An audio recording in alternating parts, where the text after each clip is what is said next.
हिंदू धर्म में अग्नि को देवता मानकर उनकी पूजा की जाती है। धार्मिक दृष्टिकोण से अग्नि का बहुत महत्व है, इसलिए देवी देवता की आरती करने के लिए सुबह शाम दीपक जलाया जाता है। दल भगवान के समक्ष दीपक जलाने से घर में नकारात्मकता खत्म होती है और सकारात्मक ऊर्जा का संचार बढ़ जाता है। आइए जानते हैं दीपक जलाने के नियम और इसके लाभ। हिंदू धर्म में देवी देवताओं की पूजा के लिए दीप प्रज्वलित किया जाता है। बिना दीपक जलाए किसी भी देवी देवता की पूजा पूरी नहीं मानी जाती। हम सभी अपने घर में पूजा के समय सुबह और शाम भगवान को प्रसन्न करने और उनका आशीर्वाद पाने करने के लिए दीपक जलाते हैं। इससे न सिर्फ देवी देवता प्रसन्न होते हैं, बल्कि घर में सकारात्मक ऊर्जा और घर के सदस्यों के मन में शांति भी बनी रहती है। क्या आप जानते हैं कि धार्मिक मान्यताओं के अनुसार दीपक जलाने के कुछ नियम हैं जिनका पालन करना ज़रूरी होता है? दीपक जलाने से जुड़े नियम के बारे में बात कर रहे हैं छतरपुर के रहने वाले पंडित धीरेन्द्र कृष्ण शास्त्री जी। तो चलिए सबसे पहले बात करते हैं अखंड ज्योति के लिए हम दीपक को कहाँ पर रखें, क्योंकि ये सबसे महत्वपूर्ण बात होती है कि दीपक कहाँ रखें। दीपक जब भी हम पूजा करते हैं तो घी या तेल का दीपक ईश्वर के सामने जलाते हैं। पूजा करते समय इस बात का ध्यान रखना ज़रूरी है कि अगर हम घी का दीपक जला रहे हैं तो इसे भगवान के सामने अपने बाएं हाथ की तरफ रखना चाहिए और घी के दीपक में हमेशा रुई की बाती का उपयोग करना चाहिए। वहीं अगर हम तेल का दीपक प्रज्वलित कर रहे हैं तो उसे हमेशा भगवान के समक्ष अपने दाएं हाथ की तरफ रखना चाहिए। तेल का दीपक जलाते समय लाल धागे का उपयोग करना बेहतर माना जाता है। अब हम बात करेंगे कि अगर आप अखंड ज्योति जला रहे हैं तो इसे जलाने का शुभ समय क्या है, साथ ही किस समय अखंड ज्योति जलाने से माता रानी आपके घर धन भंडार भर देगी, क्योंकि सुबह के समय एक ऐसा खास समय भी होता है जिस पर माता रानी आपको दर्शन तक दे सकती है। तो दीपक जलाने का सही समय और सही दिशा पंडित जी बताते हैं कि पूजा का सही समय सुबह 5 बजे से 10 बजे तक माना जाता है। पूजा जितनी जल्दी हो उतना ही अच्छा होता है, क्योंकि ये समय ऐसा होता है जब व्यक्ति एकाग्रता के साथ पूजा कर पाता है। शाम के समय 5 से 7 के बीच पूजा करना उत्तम माना जाता है। इसके अलावा दीपक रखने की शुभ दिशा पूर्व और उत्तर मानी जाती है। पश्चिम दिशा में दीपक रखने से अनावश्यक धन खर्च होता है। वहीं दक्षिण दिशा में दीपक पितरों के निमित्त जलाया जाता है। खंडित दीपक का इस्तेमाल ना करें। मिट्टी का दीपक जलाते समय इस बात का ध्यान रखें कि वह खंडित ना हो। कोशिश करें कि धातु के दीपक में घी या तेल डालकर भगवान के समक्ष प्रज्वलित करें। इस बात का भी ध्यान रखें कि दीपक जलने के बाद बुझे ना, इसलिए इसे हवा से बचाकर जलाएं। साथ ही दीपक जलाने के बाद माता रानी का आगमन आपके घर में जरूर हमेशा होता रहेगा। तो दोस्तों, आपको तो पता ही होगा कि वास्तुशास्त्र कितनी शक्तिशाली चीज़ होती है। साथ ही अगर आप इसके हिसाब से कार्य करते हैं तो आपके ऊपर कभी कोई मुसीबत नहीं आएगी। साथ ही आपका कारोबार भी अच्छा चलेगा। आज की वीडियो में बात करेंगे घर के वास्तुशास्त्र को लेकर, घर की सीढ़ियों को लेकर।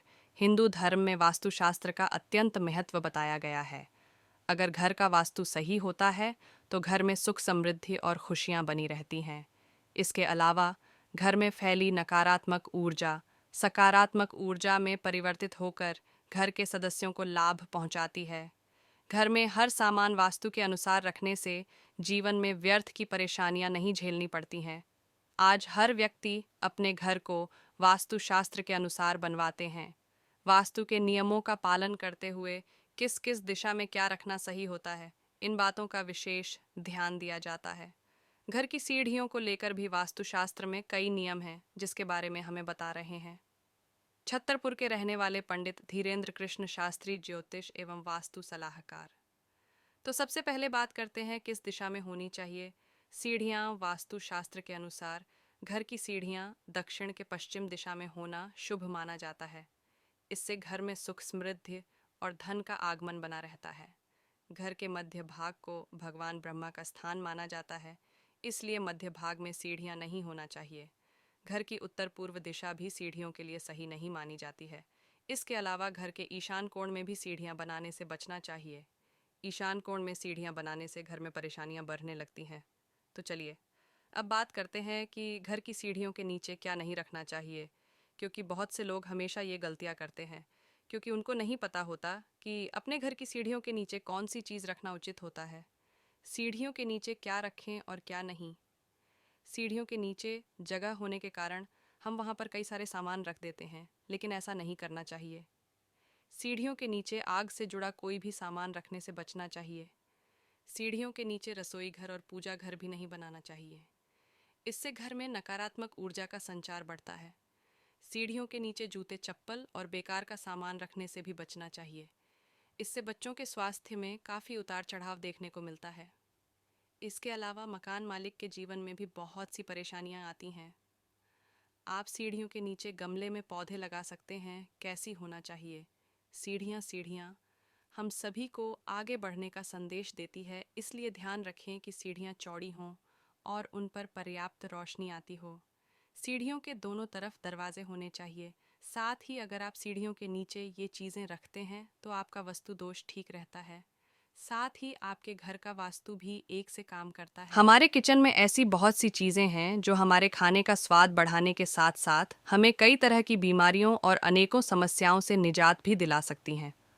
हम सभी के जीवन में कभी ना कभी ऐसा मौका आता है जब हम बहुत प्रयास करने के बाद भी सफलता प्राप्त नहीं कर पाते हैं। ऐसे में कोई भी व्यक्ति का परेशान होना स्वाभाविक है। ज्योतिष शास्त्र में हमारे किचन में मौजूद चीज़ों के कुछ ऐसे उपाय बताए गए हैं जिन हम अपने जीवन में सफलता प्राप्त कर सकते हैं। इन्हीं में से एक है काली मिर्च, जिसके उपायों के बारे में हमें बता रहे हैं छतरपुर के रहने वाले ज्योतिषी एवं वास्तु सलाहकार पंडित धीरेन्द्र कृष्णा शास्त्री जी। सभी तरह के कष्टों से मुक्ति के लिए यदि किसी व्यक्ति के जीवन में बहुत दिनों से परेशानियां लगातार बनी हुई हैं, तो इन परेशानियों को दूर करने में काली मिर्च का उपाय आपके बहुत काम आ सकता है। इसके लिए आपको अमावस्या या पूर्णिमा के दिन काली मिर्च के कुछ दाने लेकर ओम क्लीन मंत्र को बोलते हुए पूरे परिवार के सदस्यों के सिर के ऊपर से घुमाते हुए दक्षिण दिशा में फेंक देना है। ऐसा करने से आपके घर में तरक्की और सुख समृद्धि आएगी और आपके जीवन से परेशानियां खत्म होंगी। धन से संबंधित परेशानियों के लिए उपाय: यदि कोई व्यक्ति अपने जीवन में आर्थिक परेशानियों से जूझ रहा हो तो काली मिर्च के 5 दाने लेकर उस व्यक्ति को अपने सिर के ऊपर से 7 बार घुमाकर रात के समय किसी चौराहे या सुनसान जगह पर खड़े होकर चारों दिशाओं में 4-4 दाने फेंक देने हैं। बचा हुआ 5वां दाना आसमान की तरफ उछाल कर फेंक दें। इसके बाद वहां से चुपचाप घर वापस आ जाएं और पीछे पलटकर ना देखें। ऐसा माना गया है कि काली मिर्च का उपाय करने से व्यक्ति के जीवन की आर्थिक तंगी दूर होती है। शनि दोष से छुटकारा पाने के लिए यदि किसी व्यक्ति की कुंडली में शनि भारी है या शनि दोष है तो ऐसे में उस व्यक्ति को काली मिर्च और 11 रुपये काले कपड़े में बांधकर दान करना चाहिए या फिर इसे किसी शनि मंदिर में रख देना चाहिए। ऐसा करने से कुंडली में शनि दोष दूर होता है। कार्य सिद्धि के लिए काली मिर्च का उपाय: यदि आप किसी खास कार्य से बाहर जा रहे हैं और आप चाहते हैं कि आपका काम पूरा हो, तो ऐसे में घर से निकलते समय मुख्य दरवाजे पर काली मिर्च रख दें और जब आप घर से निकलें तो इस काली मिर्च के ऊपर पैर रखते हुए सीधा पैर बाहर निकालें। ऐसा करने से आप जिस काम के लिए घर से बाहर जा रहे हैं वह काम पूरा अवश्य होगा। शिव पुराण के अनुसार अगर आपके मन की कोई इच्छा अधूरी है और उसे आप हर हाल में पूरा करना चाहते हैं तो नवरात्रों के दिन अपने सीधे हाथ में एक काली मिर्च और 7 काले तिल लेकर मन ही मन अपनी मनोकामना माता रानी का ध्यान करते हुए कहें और अखंड ज्योति पर ये काली मिर्च और काले तिल अर्पित कर दें। इस उपाय से अगले आने वाले नवरात्रों तक आपकी मनोकामना पूरी हो सकती है। सत ही माता रानी की कृपा भी आपके ऊपर होगी।